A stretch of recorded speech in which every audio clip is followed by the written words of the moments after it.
Welcome back, audience. Sorry about that, Mr. Bashani. We're going to discuss how the previous years, that century, was a lot more advanced than what we have right now, or our perspective. تو وہ بات میں یہ کہہ رہا تھا نا کہ یہ از ویری انٹرسٹنگ کہ اس وقت انڈین سب کانٹیننٹ میں بہت ساری چیزیں ایسی تھی جو ابھی یورپ میں بھی نہیں تھی، اور اٹس ویری سرپرائزنگ کہ جس یہ ناٹ جسٹ کہ ایک تو یہ تو تھا ہی کہ انڈیا میں انڈسٹری تھی جی، یا سڑکیں تھی جو ایک زمانے میں انگلینڈ سے آگے تھی، اس میں کوئی شک نہیں، لیکن یہ بہت سارے تصورات اور خیالات کے بارے میں عام طور پر یہ سمجھا جاتا ہے کہ ویسٹرن کنٹریز میں پہلے یہ ابھری، جیسے ایرسٹوٹل ہے یا افلاطون ہے یا وغیرہ وغیرہ ادھر سے گیا. لیکن یہ جہاں تک حکمرانوں کا تعلق ہے نا، تو کچھ وہاں کے حکمران اس سے بھی پہلے، جب وہاں پہ ہندو ڈائنیسٹیز تھی، تو ان کے اندر جو وزڈم ہے اور بعض چیزوں کی سوچ ہے میں کلیئرٹی ہے، یا سیکولرزم کا تصور ہے، یا ریلیجس ہارمونی ہے، وہ بہت حد تک جو ہے وہ کہیں یورپین کنٹریز اور یورپین حکمرانوں سے بھی آگے تھی. یہ ایک الگ ٹاپک ہے جس پہ بھی ہمیں بات کرنی چاہیے، لیکن یہ برس البیل تذکرہ جس کو کہتے ہیں. تو یہ جو دو آدمی تھے بھائی، ان کے درمیان ظاہر ہے جو اقتدار کی جنگ ہے وہ تو ہمیشہ بادشاہوں میں رہی ہے، جہاں کے بادشاہوں کے بیٹوں نے باپ کو قتل کیا یا باپ نے بیٹوں کو قتل کیا، so that's a regular thing. تو یہ بھی ایک فیکٹر تھا. ظاہر ہے کہ شاہ جہاں جو ہے وہ اس کے بعد بادشاہت کا جو اس کی اپنی پریفرنس اور نامینیشن تھی وہ دارا شکوری تھا، اٹ واز ناٹ اورنگزیب. چونکہ بادشاہ جب بیمار ہوا، بوڑھا ہو گیا، تو اس کی جگہ پہ ساری جو اس کی ایکٹیویٹیز تھی، اس کے جو آرڈرز تھے یا اور جو ان کے ڈے ٹو ڈے معاملات تھے وہ اس کے ہاتھ میں تھے.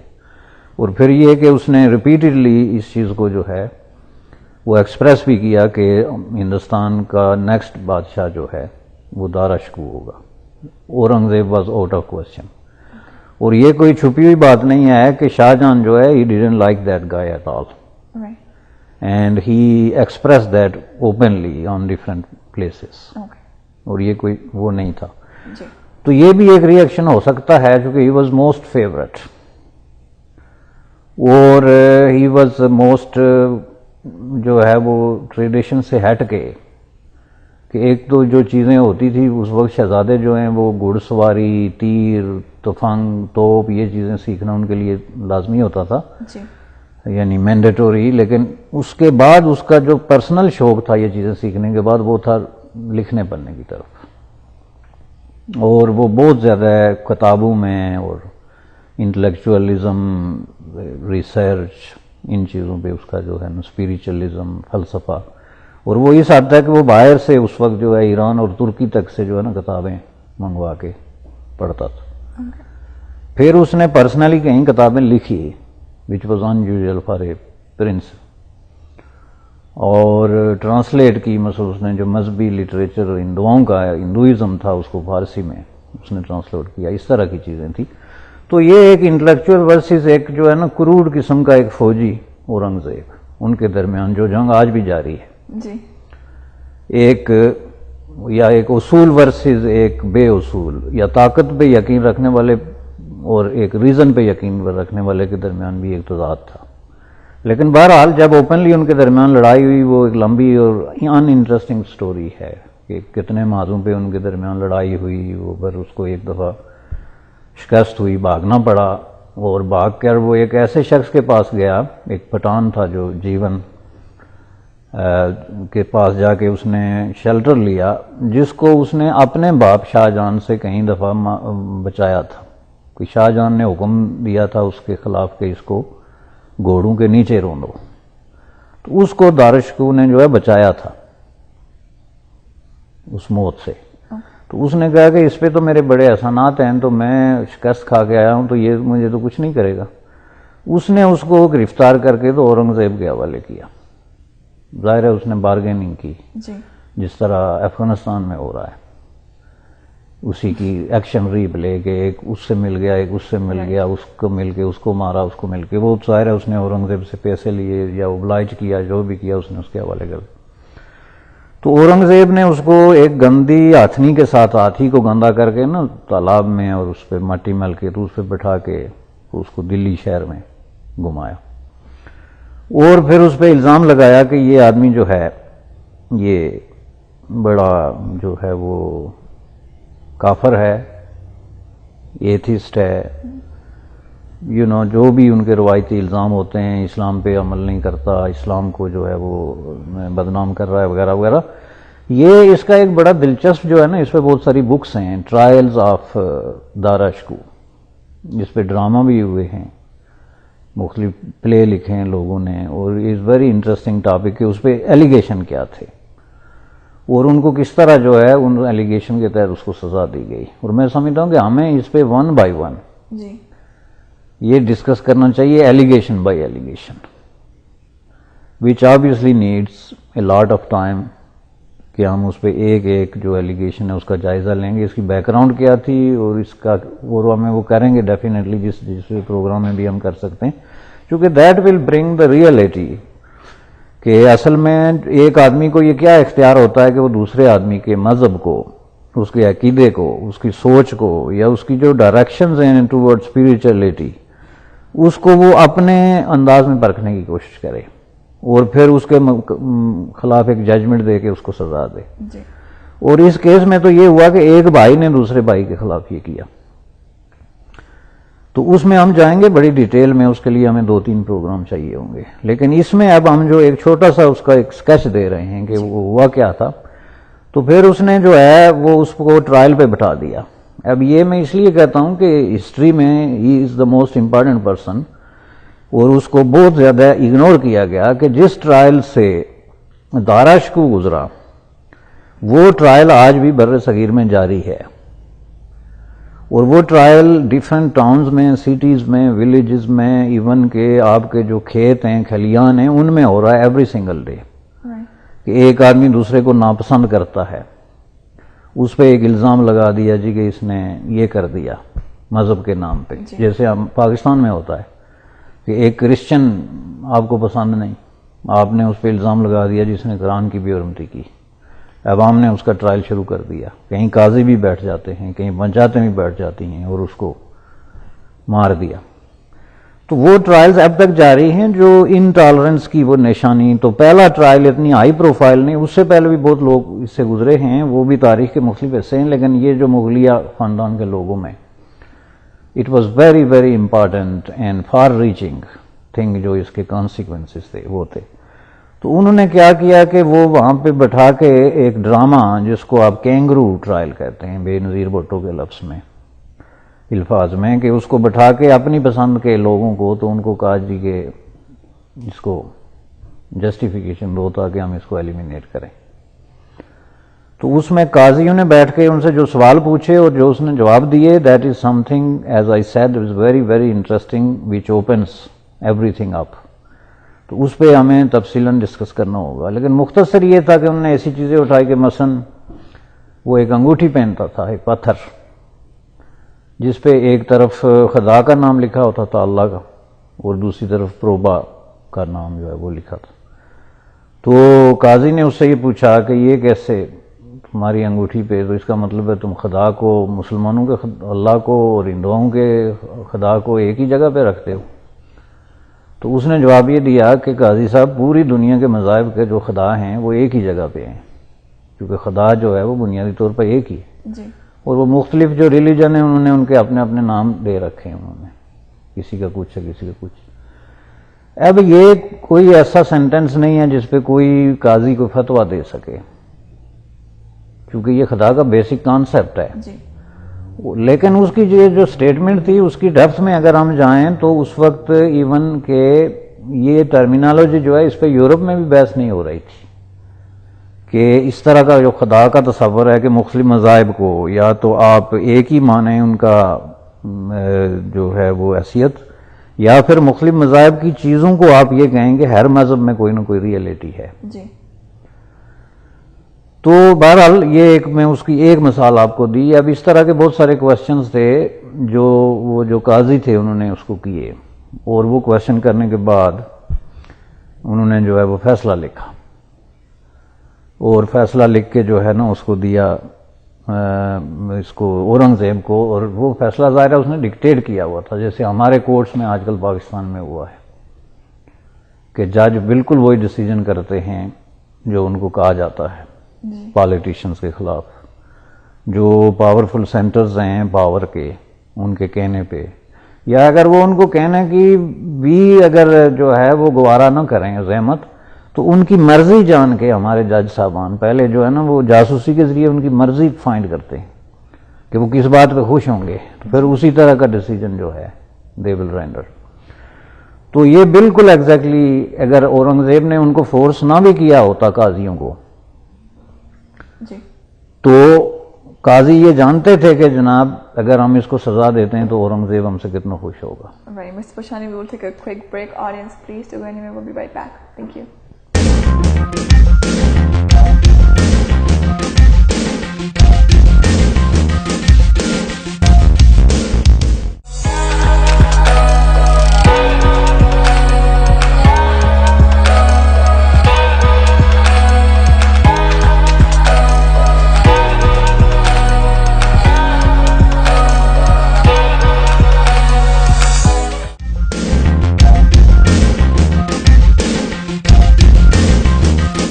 Welcome back, audience. Sorry about that, Mr. Bashani.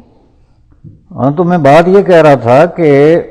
وہ قاضیوں کو اگر اورنگزیب نے نہیں بھی کہا تھا جو کہ کہا تھا، چونکہ وہ سارا کورٹ ہی درباری کورٹ تھے، جی، اور اس کورٹ میں یہ بیٹھ کے سوچنا کہ کوئی قاضی اپنی عقل سے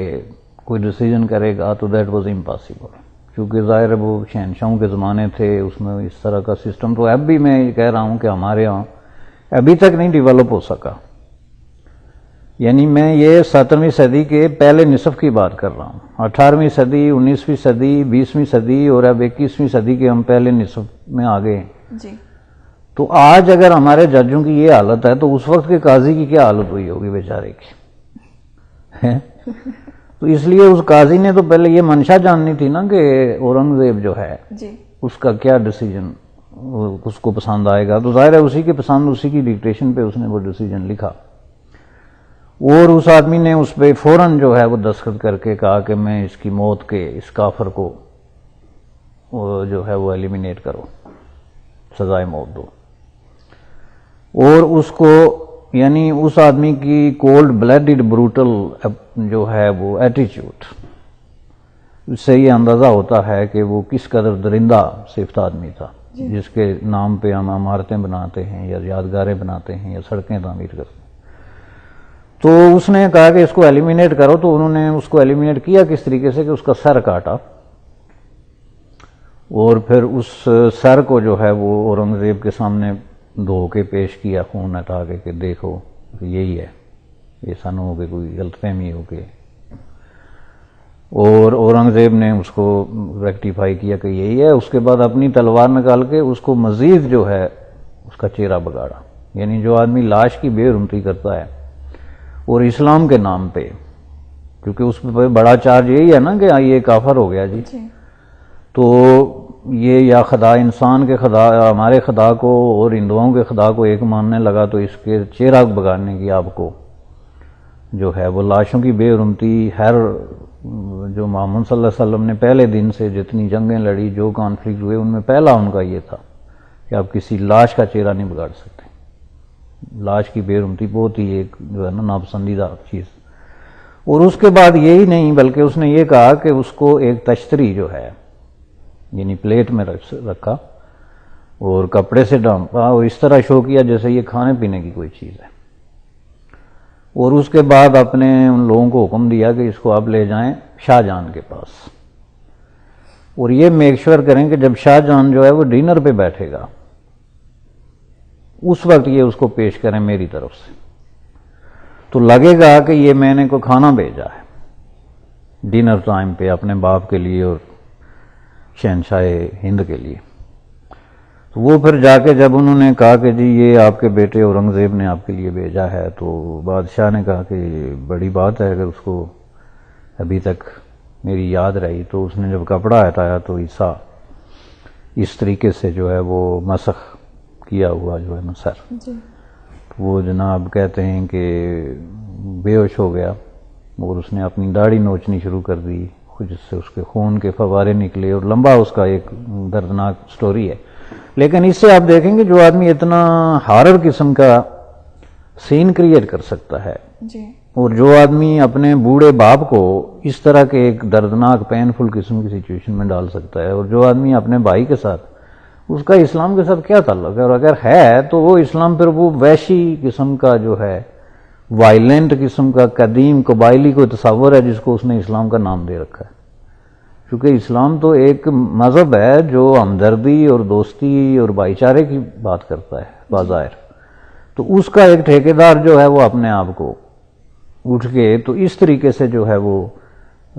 چیزوں پہ وحشیانہ قسم کی حرکتوں پہ اتر آئے، تو اس سے پھر ہم نظر کر سکتے ہیں کہ there is something wrong either with the man اور ود دی آئیڈیالوجی. اب ظاہر ہے کہ وہ چونکہ ریلیجن کو ایک آئیڈیالوجی سمجھتا تھا، جب آپ لوگوں کو اس طریقے سے جج کر کے ان کو مارنا شروع ہو جائیں because they don't think the way you think, then it has nothing to do with religion. وہ پھر اس نے اس آئیڈیالوجی کو ہندوستان میں اسی طریقے سے پروموٹ کرنے کی کوشش کی. اور یہ جو اس پہ ایلیگیشنز ہیں، یہ ایلیگیشن نہیں بلکہ یہ سچائی ہے کہ اس نے بہت سارے مندر جو ہیں ان پہ قبضہ کیا، بہت سارے مندر توڑے، بہت ساری جگہوں پہ اس نے اس طرح زبردستی مساجد بنائی. وہ چونکہ ایک اسلامی کے ایجنڈا، اور اس میں کوئی چھپی ہوئی بات نہیں تھی کہ وہ یہ چاہتا تھا کہ کسی نہ کسی طریقے سے جو ہے وہ جو ہندو ہیں ان کو مائنارٹی میں کنورٹ کیا جائے، خواہ وہ ملینز کی تعداد میں مار دیے جائیں یا اس طریقے سے ان کو زبردستی جو ہے ریلیجن چینج کرنے پہ مجبور کیا جائے، اس طرح کی چیز. تو جو انٹالرنس کی ایک ہائٹ ہو سکتی ہے کسی پرسنالٹی میں، he was the guy who was representing that. اور دوسری طرف جو ہے وہ جو وکٹم ہے وہ ایک کاز کے لیے اور ایک پازیٹیو سوچ اور ایک کریٹیو اپروچ جو ہے اس کے نتیجے میں اس طرح کے انجام سے جو ہے وہ دو چار ہوا. تو اس